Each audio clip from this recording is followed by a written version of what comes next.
Bonjour et bienvenue dans ce premier épisode de Paleo World. L'épisode d'aujourd'hui sera consacré au processus qui permet la fossilisation et à la diagénèse. Si vous ne savez pas encore ce que c'est que la diagénèse, vous allez le savoir. Générique.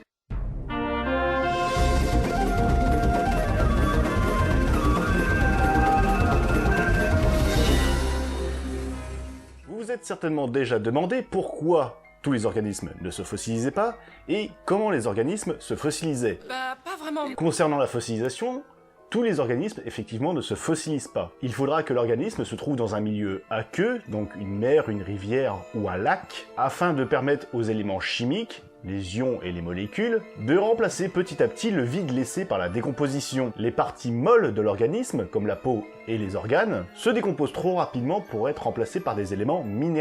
Seules les parties dures, donc comme les os ou les coquilles, vont donc pouvoir se fossiliser. Il existe évidemment des exceptions à tout ceci, mais qui ne sont pas vraiment représentatives du monde qu'est la paléontologie. Un être vivant qui viendrait à mourir et être enterré sur la terre ferme ne pourrait donc pas se fossiliser, à moins que son cadavre soit charrié vers un milieu aqueux, un lac, une rivière ou la mer. Sur la terre ferme, la décomposition est facilitée par la présence de charognards, à cause d'un taux d'oxygène beaucoup plus important, et surtout par l'absence de tout moyen de fossilisation, tout simplement, les ions et les molécules qui sont censés remplacer les éléments organiques dans l'organisme. Car ce qui caractérise un fossile, c'est que tout élément organique a totalement disparu, tout a été totalement décomposé, pour laisser place à de la matière minérale. Et la matière minérale, qui va remplacer la matière organique, sera généralement la matière minérale, qui sera au départ la plus concentrée dans le milieu. Par exemple, un organisme qui viendrait à mourir sur un récif corallien se trouvera en présence importante de calcaire, et les fossiles issus de ces milieux sont généralement à base de calcaire, à base de carbonate. Mais il existe également des organismes dont la composition est riche en silice, comme les éponges, et donc les organismes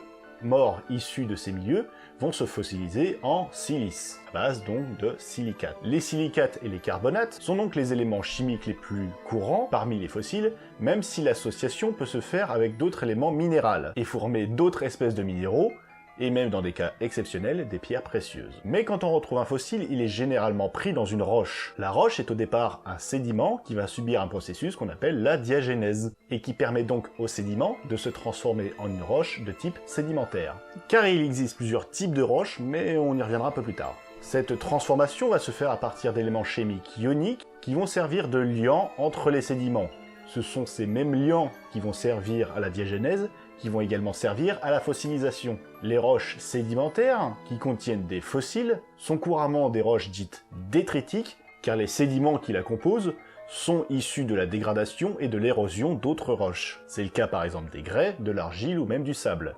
L'autre cas de roches sédimentaires, qui contiennent généralement des fossiles, sont des roches dites organogènes ou biogènes, et qui sont formées à partir de l'activité d'organismes vivants, comme les énergies fossiles, les calcaires, dont la craie, qui est formée par l'accumulation de microsquelettes, de micro-algues, qu'on appelle des coccolithophores. La diagénèse, comme la fossilisation, et surtout la fossilisation, peut être accélérée, donc catalysée, par le concours de certains micro-organismes, tels des bactéries. Pour en revenir à notre milieu aqueux, lac, rivière, mer, etc., les sédiments qui entourent notre organisme mort vont continuer à se déposer par-dessus celui-ci.